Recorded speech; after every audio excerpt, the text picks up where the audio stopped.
وبارك وسلم اللهم صل على سيدنا الحمدللہ رب العالمین والصلاة والسلام علی سید الانبیاء والمرسلین اللہم صلی علی سیدنا و مولانا محمد وعلی آلہ و اصحابہ وبارک وسلم وصلی علیہ۔ دنیا کے تمام دیکھنے والوں کو، تمام چاہنے والوں کو، تمام پیار کرنے والوں کو، اور جہاں جہاں تک اس وقت میری آواز کو سنا اور مجھے دیکھا جا رہا ہے، جنید اقبال کی جانب سے انتہائی محبت کے ساتھ السلام علیکم۔ ایک بار پھر ناظرین، آپ کو پر نور صبح میں صبح نور کے ساتھ میں دل کی گہرائیوں سے خوش آمدید کہتا ہوں، اور آئیے بلا توقف چلتے ہیں حضرت ابو انیس محمد برکت علی علیہ رحمہ کی تالیف اسماء النبی الکریم صلی اللہ علیہ وآلہ وسلم سے رسول اللہ صلی اللہ علیہ وآلہ وسلم کا ایک اسم مبارک پڑھنے اور سننے کی سعادت حاصل کرتے ہیں۔ سیدنا صاحب الجہاد صلی اللہ علیہ وآلہ وسلم، ہمارے سردار جہاد فرمانے والے، درود و سلام بھیجے اللہ آپ صلی اللہ علیہ وآلہ وسلم پر، آپ صلی اللہ علیہ وآلہ وسلم کے آل پاک پر، اور صحابہ کرام رضوان اللہ تعالیٰ علیہم اجمعین پر۔ حضرت ابو ذر غفاری رضی اللہ تعالیٰ عنہ بیان کرتے ہیں کہ میں نے حضور نبی کریم صلی اللہ علیہ وآلہ کی بارگاہ اقدس میں عرض کیا کہ یا رسول اللہ صلی اللہ علیہ وآلہ وسلم، کون سا جہاد افضل ہے؟ آپ صلی اللہ علیہ وآلہ وسلم نے ارشاد فرمایا کہ افضل جہاد یہ ہے کہ تو اپنے نفس اور خواہشات کو اللہ کا مطیع اور فرمانبردار بنا لے۔ ناظرین کرام، دنیا بھر میں آج آپ نے ضرور ہمارے ساتھ رہنا ہے، اور خاص طور پر جو نوجوان طبقہ ہے اور یہ جو اپنا ٹویٹر مافیا اور فیس بک مافیا ہے، وہ ذرا ہمارے ساتھ رہے، کیونکہ آج فاتح سندھ محمد بن قاسم علیہ رحمہ پہ انشاءاللہ ہم گفتگو کریں گے۔ ناظرین، تاریخ یہ بتاتی ہے کہ ہندوستان کی زمین، یعنی وہ زمین ہے، وہ حصہ ہے جہاں ابو البشر حضرت سیدنا آدم علیہ السلام نے سب سے پہلے قدم رکھا۔ ہندوستان میں اسلام کا پیغام نبی کریم صلی اللہ علیہ وآلہ وسلم کی حیات طیبہ میں ہی پہنچ چکا تھا۔ اسلام کی آمد سے قبل بھی عرب کے اہل ہند سے تعلقات تھے۔ عرب تاجر سندھ اور مالابار، جو کہ آج کیرلا اسٹیٹ ہے ہندوستان کا ناظرین، اس کی بندرگاہوں پر تجارت کی غرض سے آیا کرتے تھے۔ بلکہ تاریخ میں آتا ہے کہ شق القمر کے واقعے کے بعد مالابار کا بادشاہ چکرورتی فرماس ہندوستان سے سرکار مدینہ صلی اللہ علیہ وآلہ وسلم کی بارگاہ میں حاضر ہو کر ایمان لایا۔ تاریخ یہ بھی بتاتی ہے ناظرین کہ ہندوستان پر مہم جوئی کا آغاز امیر المومنین حضرت عمر فاروق رضی اللہ تعالی عنہ کے دور میں ہوا۔ اس کے بعد امیر المومنین حضرت عثمان بن عفان رضی اللہ تعالی عنہ کے دور میں مسلمان جاسوسوں کو ہند پر حملے سے قبل وہاں کی صورتحال کے جائزے کے لیے بھیجا گیا، مگر جنگ کی نوبت نہ آئی۔ یہ آپ کو تاریخ پہلے میں بتلا رہا ہوں ناظرین، ابھی محمد بن قاسم علیہ رحمہ پہ انشاءاللہ بات کروں گا۔ امیر المومنین حضرت علی رضی اللہ تعالیٰ عنہ کے عہد میں حارث بن مرہ رضی اللہ تعالیٰ عنہ نے آپ کی اجازت سے ہندوستان پر حملہ کیا، جس میں آپ کو کامیابی ہوئی۔ اسی طرح حضرت امیر معاویہ رضی اللہ تعالیٰ عنہ کے دور میں بھی ہندوستان میں جہاد کے لیے لشکر بھیجا گیا۔ پھر کچھ اور مہمات کے بعد ناظرین سندھ میں باقاعدہ اسلام کا دروازہ کھلا، اور شہر طائف کے قبیلہ بنو ثقیف سے تعلق رکھنے والے نامور جرنیل، قائد، فاتح اور مجاہد اسلام حضرت محمد بن قاسم علیہ رحمہ کے سر پر سندھ کو باب الاسلام بنانے کا صحرا سجا، جو میرے یقین اور میرے وجدان اور میرے عشق کے مطابق ناظرین اس دعا کا نتیجہ ہے جو سرکار مدینہ صلی اللہ علیہ وآلہ وسلم نے طائف کے شہر والوں کو ان کے ظلم و ستم کے بعد دی تھی کہ مجھے اللہ کی ذات پر مکمل یقین اور بھروسہ ہے کہ وہ ان کی نسلوں میں ایسے لوگ پیدا فرمائے گا جو اللہ کی توحید کے قائل اور شرک سے بیزار ہوں گے۔ محمد بن قاسم علیہ رحمہ نے ناظرین بچپن کے ایام بصرہ کے ان گلی کوچوں میں گزارے جہاں حضرت انس بن مالک رضی اللہ تعالیٰ عنہ، امام حسن بصری رحمۃ اللہ علیہ اور حضرت امام محمد بن سیرین رحمۃ اللہ علیہ کے وجود سے برکتیں عام تھیں۔ پھر تاریخ نے دیکھا ناظرین کہ فارس میں کرد قبائل کی سرکوبی کے لیے ایک فوجی مہم کے قائد کے طور پر آپ مقرر کیے گئے نوجوان محمد بن قاسم علیہ رحمہ نے ان قبائل کی طاقت کو مکمل طور پر توڑ کر ان کو مطیع بنا دیا۔ انہوں نے شہر شیراز کی بنیاد رکھی۔ ناظرین پہلے تو یہ سمجھ لیں، جو علم کا مرکز بنا اور اسے فارس کا پائے تخت بنایا گیا، عین عالم شباب میں فارس کے امیر و حاکم بنائے گئے۔ اس کے بعد لگ بھگ 92 ہجری سے سندھ و ہند کی عسکری مہمات اور فتوحات کی آپ نے قیادت کی۔ جوان سال مجاہد فاتح حضرت محمد بن قاسم علیہ رحمہ نے فارس کے میدان جنگ سے اپنے سفر کا آغاز کیا اور دیبل کے قلعہ جو کہ کراچی کی بندرگاہ کے قریب تھا ناظرین، یعنی وہاں اسے فتح کرتے ہوئے کوٹ، سیون، بدھیا، پھر دریائے سندھ کے پار اروڑ میں راجہ داہر کو واصل جہنم کرتے ہوئے اوچ، ملتان، کشمور، گجرات فتح کرتے ہوئے ادھے پور تک پہنچے تھے۔ ان کی اولین زندگی کا آغاز میدان جہاد سے ہوا ہوا اور انجام بھی اسی پر ہوا ناظرین۔ محمد بن قاسم رحمۃ اللہ علیہ وہ عظیم جرنیل، عظیم انسان ہیں جنہوں نے سندھ کی دھرتی پر قدم رکھتے ہی مختصر عرصے میں اپنی جرت، اپنی فراست، عسکری مہارت، بہادری، غیرت ایمانی، دینی حمیت، رواداری، نرم دلی، حسن سلوک اور حکمت و دانش سے یہاں آباد غیر مسلموں کو متاثر کیا اور ان کے سروں کو نہیں جیتا ناظرین، ان کے سروں کو نہیں کاٹا بلکہ محبت و رواداری سے دلوں کو فتح کیا۔ محمد بن قاسم علیہ رحمہ کے عدل و انصاف اور رواداری کا یہ عالم تھا ناظرین کہ جب سلیمان بن عبد الملک کے حکم پر انہیں گرفتار کر کے واپس بھیجا گیا تو یہاں کے لوگ اس صدمے کی وجہ سے، یہ تاریخ ہے لوگ بتاتے نہیں، اس صدمے کی وجہ سے ناظرین سندھ کی دھرتی کے لوگ رونے لگے اور شہر کیرج میں ان کی مورتیاں بنائی گئی تھیں۔ راجہ داہر کے مارے جانے کے بعد جب سندھ کے لوگ بڑی تعداد میں مسلمان ہونے لگے تو محمد بن قاسم علیہ رحمہ نے اعلان کروایا، یہ بھی تو بتائیں صاحب لیبرلز، اس نے اعلان کروایا کہ جو شخص چاہے اسلام قبول کرے اور جو چاہے اپنے آبائی مذہب پر قائم رہے، ہماری طرف سے کسی کو کوئی تعرض نہیں ہے۔ اور یہ بھی ریکارڈڈ ہسٹری ہے ناظرین، بتاتے ہی نہیں صاحب لوگ کہ انہوں نے کوئی مندر مسمار نہیں کیا ہے بلکہ برہمنوں کو ملکی انتظامات اور انصرام میں شامل کیا، ٹیکس ختم کیا، مذہبی رواداری کا خوشگوار ماحول پیدا کیا، مال گزاری کے وصول کے لیے جو حق تھا ناظرین اس کا ذمہ بھی انہی کو دیا۔ محمد بن قاسم علیہ رحمہ نے سندھ فتح کرنے کے بعد یہاں کی غیر مسلم رائعوں کو ناظرین وہی حیثیت دی جو صحابہ کرام رضوان اللہ تعالیٰ علیہم اجمعین نے اہل فارس کو دی تھی۔ ان کے مندروں کی حیثیت ایران کے آتش کدوں کی طرح رکھی گئی، جس طرح صحابہ کرام نے فتح ایران کے بعد آتش کدے مسمار نہیں کیے، اس طرح سندھ کے مندر بھی محفوظ رہے۔ میں دعویٰ کرتا ہوں جو لوگ راجہ دائر کے ماننے والے ہیں اور محمد بن قاسم علیہ رحمہ کے بارے میں ایک نیگیٹو جو ہے تصویر پینٹ کرتے ہیں، ایک مندر نکال کے دکھائیے تاریخ میں سے جس کو محمد بن قاسم علیہ رحمہ نے مسمار کیا ہو۔ محمد بن قاسم علیہ رحمہ ناظرین کی مثال یعنی بے مثال رواداری آپ نے پیش کی اور معاملہ یہ ہوا کہ سندھیوں کی نظر میں آج بھی جو صحیح لوگ ہیں اور تعصب کی اینک جو ہے لگا کے بات نہیں کرتے، ان کی نظر میں آج بھی وہ ایک نجات دہندہ ہیں، محبوب حکمران ہیں اور ان کی آواز جو ہے وہ بنیادی طور پہ ہمیشہ محمد بن قاسم علیہ رحمہ کے لیے عقیدت کی صورت میں ہی اٹھتی ہے۔ یہ آغاز کرتے ہیں ناظرین اور فاتح سندھ جنہوں نے یقیناً سندھ میں آ کر تبلیغ اسلام کیا، ان کی بارگاہ میں انشاءاللہ ہدیہ عقیدت پیش کرتے ہیں۔ فاتح سندھ کے حوالے سے ناظرین جو شخصیات آج گفتگو کریں گی، کمال پینل ہے، آپ نے کہیں نہیں جانا۔ پہلی شخصیت ممتاز اسکالر جناب پروفیسر محمد یوسف عرفان صاحب ہمارے ساتھ موجود ہیں۔ دوسری شخصیت ممتاز اسکالر جناب ڈاکٹر فرحان خان عباسی صاحب ہمارے ساتھ موجود ہیں۔ اور تیسری شخصیت ناظرین انشاءاللہ ہمارے ساتھ اسلام آباد سے ہوں گے چیئرمین تحریک جوانان پاکستان۔ اور یقیناً ناظرین جب نظریاتی اور جغرافیائی حدود کی محافظت کی بات کرتے ہیں تو دونوں حوالوں سے آپ کا ایک بڑا کردار ہے ممتاز دانشور جناب عبداللہ حمید گل صاحب ہمارے ساتھ موجود ہیں۔ تینوں آپ کو السلام علیکم، خوش آمدید۔ سب سے پہلے پروفیسر صاحب آپ سے بات کا آغاز کرتے ہیں، یہ بتائیے، اور یہ میں چاہتا ہوں آج کچھ ترتیب اس طرح کی رہے سوال و جواب کی کہ ایک بڑا ہی کلیئر قسم کا ڈاکومنٹ جو ہے محمد بن قاسم علیہ رحمہ کے حوالے سے۔ پہلے بتائیے محمد بن قاسم علیہ رحمہ کا بنیادی خاندانی تعارف ذرا سا آ جائے، پھر قبیلہ بنو ثقیف کا جو اعزاز جس کا میں نے ذرا سا ذکر کیا آپ بھی اس کے بارے میں بتائیے، پھر محمد بن قاسم علیہ رحمہ کی جو تعلیم و تربیت ہوئی اور ایک مجاہد کی حیثیت سے شہر واسط میں جو آپ کو تیار کیا گیا وہ آپ بتائیے۔ اور جو ہمارے یہاں ایک اور بات ہے کہ ہم ڈائریکٹلی آ جاتے ہیں سندھ میں، صاحب شہر شیراز کی آپ نے بنیاد ہے، وہی بتائیے ذرا۔ بہت بہت شکریہ۔ سب سے پہلے تو یہ ہے کہ بنو طائف جو ہیں یہ حضور صلی اللہ علیہ وسلم کی دعا کا اثر ہے۔ بنو ثقیف، بنو ثقیف بالکل ٹھیک، طائف کے رہنے والے، بالکل ٹھیک، کہ جب ان کے بچوں نے ظلم و ستم اور سنگزری کا انتہا کی تو آپ کے پاس حضور اللہ نے بھیجا کہ حکم دیں تو ہم 2 پہاڑوں میں انہیں ختم کر دیں۔ درست۔ تو آپ نے فرمایا کہ میں رحمت للعالمین ہوں، سبحان اللہ، اور ان کی نسلوں سے بھی اسلام کی آبیاری ہوگی انشاءاللہ۔ اور یہ دعا قبول ہوئی کیونکہ رحمت ہیں۔ محمد بن قاسم بھی اس خطے میں رحمت ہیں جہاں ڈھیروں بت پوجے جاتے تھے، بالکل ٹھیک۔ اور دوسری بڑی بات یہ ہے کہ جیسا کہ ابھی آپ نے ذکر کیا جنگ قادسیہ سے پہلے بھی اور جنگ قادسیہ کے بعد بھی،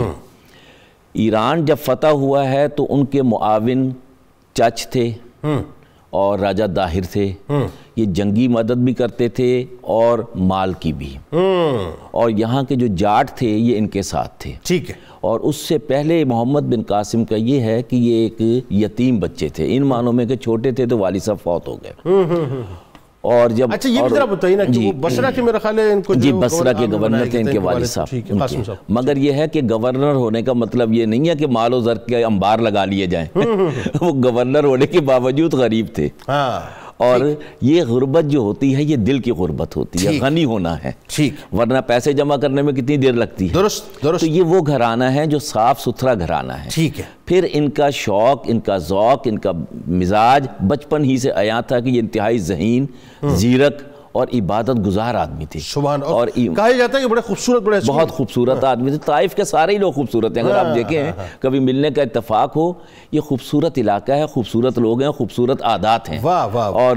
اس کے برعکس باقی ادھر یعنی آپ عراق مکے کی اگر پہاڑیاں بھی دیکھیں تو وہ بھی یعنی سیاہ ہو چکی ہیں گرمی کی وجہ سے، مگر طائف بالکل صاف ستھرا علاقہ ہے. اور یہاں پہ رحمت یہ ہے کہ اسے باب الاسلام، باب الہند کہا جاتا ہے. انہوں نے جو فتح کی اس کا سب سے بڑا نتیجہ آج یہ ہے کہ آج پاکستان سندھ پاکستان کا حصہ ہے. اور یہ وہ سندھ تھا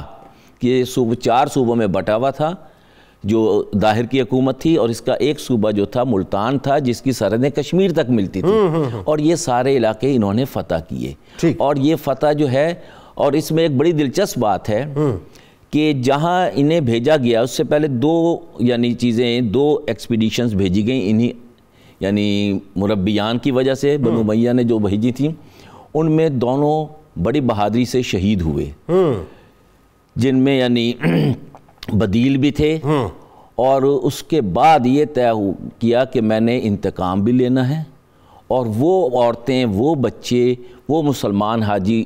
لوگ جن کو ظاہر نے پکڑ کے جیل میں ڈال دیا تھا اور اس میں سچ بولنے کی جرت نہیں تھی، اور کہا کہ جی یہ تو ڈاکوؤں نے کام کیا ہے. اچھا یہ بتائیے، اس سے قبل کہ ہم پہلے سندھ پہ آئیں، وہ ظاہر ایک پورا ڈیٹیل چیپٹر ہے. میں چاہتا ہوں ذرا سا مجھے یہ بتائیے آپ کہ جب آپ کو روانہ کیا گیا، ظاہر چونکہ آپ بصرہ کے رہنے والے تھے، وہ آپ کی ایک فوجی تربیت باقاعدہ ایک مقصد کے تحت جو حجاج نے کروائی، پھر اس کے بعد آپ کو ایک مہم پر شیراز بھیجا گیا. ذرا وہ تھوڑا سا بیک گراؤنڈ. وہ یہ ہے کہ ہاں جی، ایران فتح تو ہو چکا تھا مگر وہاں پہ سرکشی جاری تھی، اور وہ سرکشی جو تھی اتنی موزور ہو جاتی تھی کہ سنبھالنا مشکل تھا، اور ان کو ایک تعاون میسر تھا سندھ کی طرف سے بھی. پھر سب سے پہلے کرد ایک بڑی بہادر قوم ہے، صلاح الدین ایوبی بھی انہی میں سے ہیں، اور سیدنا عبدالقادر جیلانی رحمۃ اللہ علیہ نے اس قوم کو مسلمان ان کے ہاتھوں قبول کیا انہوں نے اسلام. بالکل ٹھیک. اور یہ اس سے پہلے بھی جنگجو تھے، بعد میں بھی جنگجو تھے، آج بھی جنگجو ہیں. مگر یہ ہے کہ جب اسلام قبول کر لیا تو یہ اسلام کے دست و بازو بنے، مگر اس وقت نہیں تھے. اس وقت نہیں تھے. اس وقت ان کردوں کی سرکشی کو کنٹرول کرنے کے لیے اس نوجوان کو بھیجا گیا جس کی دینی تربیت بھی اعلیٰ تھی اور جنگی تربیت بھی تھی. اور ساتھ یہ ہے کہ یہ رات کو جاگنے والا شخص تھا، اللہ اکبر، اور دن کو تلوار ہاتھ میں لے کے جہاد کرتے تھے. مگر جہاد ان سے تھا جو لڑتے تھے، باقی سب کو معافی تھی. ٹھیک ہے. اور یہ فتح سندھ کے بعد بھی تھی اور یہ وہاں بھی تھی. اس پہ استرخان انہوں نے فتح کیا، پھر جرجان فتح کیا. پھر یہ ہے کہ اس علاقے کو، جیسے کیروان کی آپ نے ایک داستان سنی ہوگی عقبہ بن نافع کی، کہ افریقہ جب فتح ہوا تو اس علاقے کو کنٹرول کرنے کے لیے ایک چھاونی ڈیولپ کی گئی کیروان کے نام سے، اور اس کو اللہ نے بڑا نوازا. اور اسی طرح انہوں نے شیراز جو ایک چھوٹی سی چھاونی تھی اس کو شہر شیراز بنایا، اور جو علم و تمدن اور علم و ادب کا گہوارہ بنا، جہاں حافظ شیراز بھی ہیں اور ڈھیروں شاعر ہیں. یعنی یہ پھر فارس کا مرکز بن گیا. فارس کا مرکز بن گیا. اچھا یہ وہ بابرکت وجود ہے. آپ دیکھیں، میں حیران کن بات ہے، اور یہ صرف میرے سرکار کا فیضان ہے کہ عروہ بن مسعود ثقفی اللہ تعالیٰ عنہ کو دیکھیں تو کیا ہی مطلب اللہ تعالیٰ نے ان کو شان عطا فرمائی. اور یہ جو بنو ثقیف ہے بر صغیر میں، خاص طور پر ڈاکٹر صاحب آپ دیکھیے کہ کئی مہمات جو ہیں وہ ان کے ذریعے سے حل ہوئی ہیں، اور ایک بڑا کام بنو ثقیف نے، ظاہر ہے سرکار علیہ السلام کی دعا، اس میں کوئی دوسری رائے نہیں ہے. اچھا جی، اب آتے ہیں ذرا اس طرف، اور یہ بڑی کلیئرٹی لوگوں کو، چونکہ یہ اب وہ پہلو ہے کہ جہاں پہ آ کے لوگ ڈنڈیاں مارتے ہیں تاریخ کے اندر. محمد بن قاسم علیہ رحمہ کی سرزمین سندھ کی طرف جو مطلب ایک رخ کیا انہوں نے، اس کے پیچھے اسباب کیا تھے پہلے تو یہ بتائیے. دوسرا، اس وقت کے حالات کیا تھے، کیونکہ یہیں سے جو ہے سارا بگاڑ پیدا ہوتا ہے تاریخ کے اندر. پھر ساتھ ساتھ جو حجاج نے ظاہر ایک خط و کتابت کے ذریعے سے راجہ داہر سے رابطہ رکھا تھا، فائنلی لشکر کی تیاری کیوں کر ہوئی، بتائیے. بسم اللہ الرحمن الرحیم. سر، سب سے پہلی چیز تو اقبال اس پورے کے پورے ذائچے اور نقشے کے بارے میں فرماتے ہیں کہ میرے عرب کو آئی ٹھنڈی ہوا جہاں سے، میرا وطن وہی ہے، میرا وطن وہی ہے. ایک تو ہم دیکھتے ہیں کہ ایک چیز ہے جس کو ہم تقدیر میں کہتے ہیں اٹل، جو فیصلے ہو چکے ہوتے ہیں. اللہ تعالیٰ نے یہ ایک سلسلہ نبی پاک صلی اللہ علیہ وسلم کی رحمت اور فیض سے جاری کرنا تھا. سندھ کے لوگوں کے لیے، ہند کے لوگوں کے لیے، اس سرزمین کے لیے کہ ان کے تک دین اسلام پہنچے، تو اس کی کوئی وجوہات تو obvious سی بات ہے، انسانی معاملات میں، معاشی اور سیاسی معاملات میں وجوہات پیدا ہونی تھی۔ یہ تو ایک ایسا ہے جس کو ایمان کے پیراہے میں ہم دیکھتے ہیں۔ اب آ جاتے ہیں کہ جو آپ بات یہاں پر کر رہے ہیں کہ وہ کون سی ایسی سچویشن تھی، وہ سچویشنز آج کے انسانوں کے لیے، آج کی حکومتوں کے لیے بھی انڈرسٹینڈ کرنا بہت ضروری ہے، بیکاز اس وقت کی اسٹریٹجک، اس کے علاوہ ملٹری، اس کے ساتھ ساتھ اکنامک، اس کے ساتھ ساتھ پولیٹیکل اور اس کے ساتھ ساتھ سوشل یعنی سماجی وجوہات بہت زیادہ تھی۔ سب سے پہلی چیز تو راجہ داہر جتنے حصے پر یہاں پر سندھ پہ قابض تھا اور یہاں پر وہ حکمرانی کرتا تھا، میں نے قابض کا لفظ سوچ سمجھ کے استعمال کیا ہے، کیونکہ جاٹوں کو اس دور میں اور نچلی ذاتوں کو اس دور میں کچھ آئیڈینٹیفیکیشن کے ساتھ اپنے گھروں سے نکلنا پڑتا تھا۔ مثلاً کچھ کتابوں میں لکھا ہے کہ جاٹ جب اپنے گھر سے نکلتے تھے تو اکثر و بیشتر ان کو اپنے ساتھ ایک کتا رکھنا پڑتا تھا جسے پہچان ہو کہ یہ چھوٹی ذات کا ہے۔ اس طرح کپڑوں کے کلر میں بھی ڈیفرنسیشن اس نے کی ہوئی تھی۔ تیسری امپورٹنٹ چیز جو 4 ذاتیں ہیں برہمنزم کے اندر یا ہندوازم کے اندر، جس میں برہمن ہے، کھشتریاں ہیں، وشنو ہے اور شودرا ہیں، وہ ہر جگہ پائے جاتے تھے۔ اس کا مطلب ذات پات کا ایسا بدترین نظام تھا کہ لوگ اس سے تنگ تھے۔ تیسرے درجے پر اگر دیکھیں تو یہ اس وقت کا دور ایسا ہوا کرتا تھا کہ آپ کنسالیڈیٹڈ اگر اپنی آرمی نہیں بناتے تھے تو اس وقت سمندری قزاق ہو گئے، ڈاکو ہو گئے، اس طرح کے لوگ ہو گئے، ان کو آپ سپورٹ کرتے تھے، یہ آپ کے ملک کا دفاع کرتے تھے، کوسٹل ایریا پہ دفاع کر دیا، جس طرح ابھی سر نے فرمایا کہ ایران کے بارڈر کے ان کو سپورٹ کی، وہاں پہ دفاع کر۔ تو اس وقت اس طرح کی آرمیز نہیں ہوا کرتی تھی، یہ armies with the passage of time develop ہو جایا کرتی۔ اچھا سری لنکا کا کیا ہوا؟ اب ہوا کیا کہ یہ تمام کے تمام سچویشن تھی، اس کا مطلب راجہ داہر کی جو مینٹیلٹی تھی، اس کی جو پولیٹیکل ایکیومن تھی اور اس کا جو بیہیویئر تھا، وہ ہی ایک آپ سمجھ لیں کننگ رولر کی طرح کا تھا، ایک شاطر قسم کا انسان تھا۔ سائلون اس وقت ایک ریجن کو کہا جاتا تھا جس کو آج سری لنکا کہا جاتا ہے، وہاں سے قافلے آتے جاتے تھے جو یہاں پر آج کے موجودہ کراچی کی بندرگاہ اور پہلے دیکھا جائے تو سندھ میں دیبل کی وہ جو بندرگاہ تھی وہاں ٹھہرتے تھے۔ اس کے علاوہ یہ بیسیکلی پورٹ قاسم پڑتا ہے، دیبل جو ایکچولی پورٹ قاسم پڑتا ہے۔ اس کے بعد وہ پرشین گلف جس کو آج ہم اسٹریٹ آف ہارمز کہتے ہیں، اس سے گزرتے تھے، عربین پیننسولا کے پاس جاتے تھے۔ تو یہ ایک پورے کا پورا ٹریڈ روٹ تھا، اور یہ ٹریڈ روٹ اتنا بڑا ٹریڈ روٹ تھا کہ یہ تقریباً اس واقعے سے یعنی 712 سے بھی 1000 سال پرانا سسٹم یہاں پر چل رہا تھا اور ثقافتیں آپس میں ملتی تھی۔ الٹیمیٹلی کیا ہوا کہ وہاں کے جو پائرٹس تھے، سمندری قزاق جو تھے، وہ جو تمام لوگ جو مسلمان ہو چکے تھے، سائلون میں بزنس کرتے تھے، یہاں پر ٹریڈ کیا کرتے تھے، ان کو لوٹ لیا گیا۔ اچھا وہ جا رہے تھے حجاز مقدس؟ بالکل وہ حجاز مقدس جو لوگ مر چکے تھے، ان کی فیملی کی کچھ خواتین بچے وغیرہ، بالکل ایسا ہی ہے۔ اس میں ہوا یہ تھا کہ کچھ تو اپنی ٹریڈ کے لیے جا رہے تھے، کچھ ظاہر سی بات ہے وہاں پر حج عمرہ کے سیزن تھے تو اس لیے جایا کرتے۔ تو پرانے دور میں تو کئی مہینوں اور سالوں کا سفر ہوا کرتا تھا نا، تو ان میں سے جو لوگ بچ گئے ان سمندری قزاقوں سے، تو انہوں نے جا کر پھر وہ آگے جو مسلم حکومت تھی اس کو ولید بن عبد الملک کا دور، بالکل یہ ساری چیز خلیفہ کو بتائی۔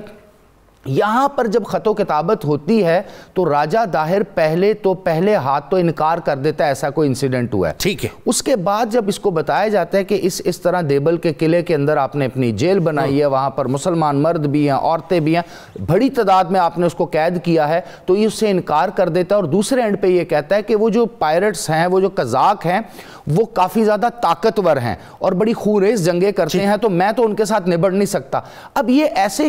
سوالات اور ایسے جوابات آ رہے تھے جس سے مسلمانوں کو ایک چیز کا اندیشہ ہوا کہ جو راجہ داہر ہے، پہلے تو یہ ایرانیوں کے ساتھ ملا ہوا تھا جب ہم نے یہ فارس کا ایکسپیڈیشن کیا، اس کے بعد یہ کردوں کے ساتھ مل کے ہمیں تنگ کرتا ہے، تو یہ اسٹریٹجک پوائنٹ آف ویو سے ایک پرماننٹ ایشو بنا رہے گا۔ یہاں پر مکران کے اندر چونکہ مسلمانوں کی حکومت تھی، تو اسٹریٹجک پوائنٹ آف ویو سے بھی ضروری تھا کہ اب اس کننگ قسم کے انسان کو، اس راجہ کو سبق سکھایا جائے۔ کیوں؟ ایک تو ہمارے مسلمان مرد عورتیں وہاں پر اس کے پاس قید تھے، دوسری امپورٹنٹ چیز سر اگر آپ اس وقت کے نقشے دیکھیں تو مسلمانوں کی بہت بڑی ریاست پھیلی ہوئی تھی اس وقت وہاں پر، تو یہ تو بہت بڑا چیلنجنگ ایٹیٹیوڈ تھا راجہ داہر کا کہ اس کو ہم جواب نہ دیتے۔ حضرت عثمان بن عفان رضی اللہ تعالیٰ عنہ کے دور میں 44 لاکھ مربع میل تک آپ پہنچے، اور یہ جو پوائنٹ ہے نا جہاں کی آپ بات کر رہے ہیں، ایکچولی یہی وہ نقطہ ہے کہ جہاں پہ آ کے لوگ ڈنڈی مارتے ہیں کہ صاحب وہ جو ہے نا وہ اپنا محمد بن قاسم کو کسی اور بار مقصد جو لوگ وہاں سے بھاگ گئے تھے ان کو جو ہے مطلب لانے کے لیے بھیجا. یہی وہ موقع ہے جہاں پہ جو ہے وہ ٹویسٹ کیا جاتا ہے ہسٹری کو بنیادی طور پر. ایسا نہیں ہے, ایسا نہیں ہے, بالکل ایسا.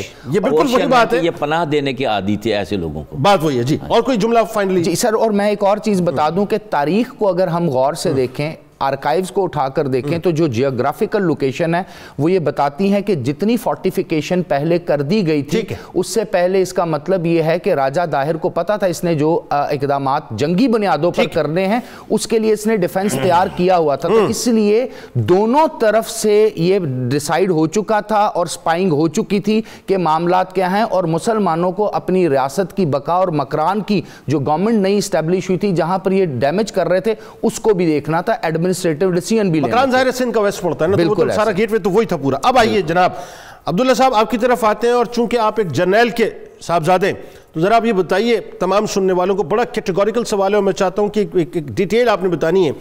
کہ دیبل کی فتح کے لیے محمد بن قاسم علیہ الرحمہ نے کیا فوجی حکمت عملی اختیار کی, یہ لوگ سننا چاہیں گے خاص طور پہ, اور کس طرح سے آپ لشکر لے کے چلے, بحری اور بری راستے کس طرح سے اختیار ہوئے. دوسرا یہ بتائیے کہ تعداد وغیرہ کیا تھی لشکر کی, اور تیسرا کہ دیبل کے قلعے پر جو نصب ایک بت تھا اور اس کے اوپر جو ایک جھنڈا تھا وہ چونکہ ایک ان کی نفسیاتی اٹیچمنٹ تھی اس کے ساتھ, وہ کیسے گرایا گیا, پورا منظرنامہ ذرا بیان کیجیے. بسم اللہ الرحمن الرحیم. بہت بہت شکریہ, مجھے آپ نے اس قابل سمجھا کہ اتنی بڑی شخصیت کے اوپر جو ہے وہ میں لب کشائی کروں. دیکھیں اس کی تھوڑی سی بیک گراؤنڈ تو یہاں ساری دی گئی ہے کہ 8ویں صدی کے اندر مسلمان جو ہے وہ یاقوت نما جو ایک جزیرہ تھا جس کو سیلون بھی کہا جاتا ہے, سری لنکا بھی کہا جاتا ہے, مالابار کے حوالے سے بھی بات ہوتی ہے,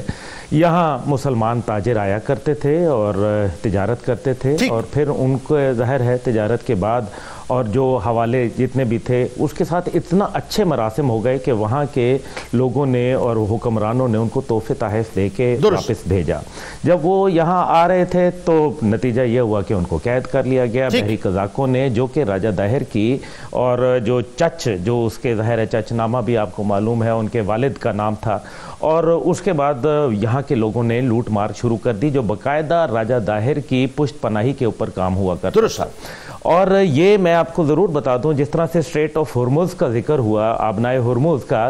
دوسرا جو راستہ تھا وہ بعد میں استعمال ہوا, وہ آبنائے ملاکا ہوا, جس کے بعد آپ کو پتہ چلے گا کہ جب روہنگیا کے مسلمان بھی وہاں تاجر ہی تھے جو آباد ہوئے, بعد میں انہوں نے 300 سال سے زیادہ وہاں حکومت کی. بہرحال وہ ایک علیحدہ قصہ ہے, ہم اسی کے اوپر آتے ہیں. اب مسئلہ یہ ہوتا ہے کہ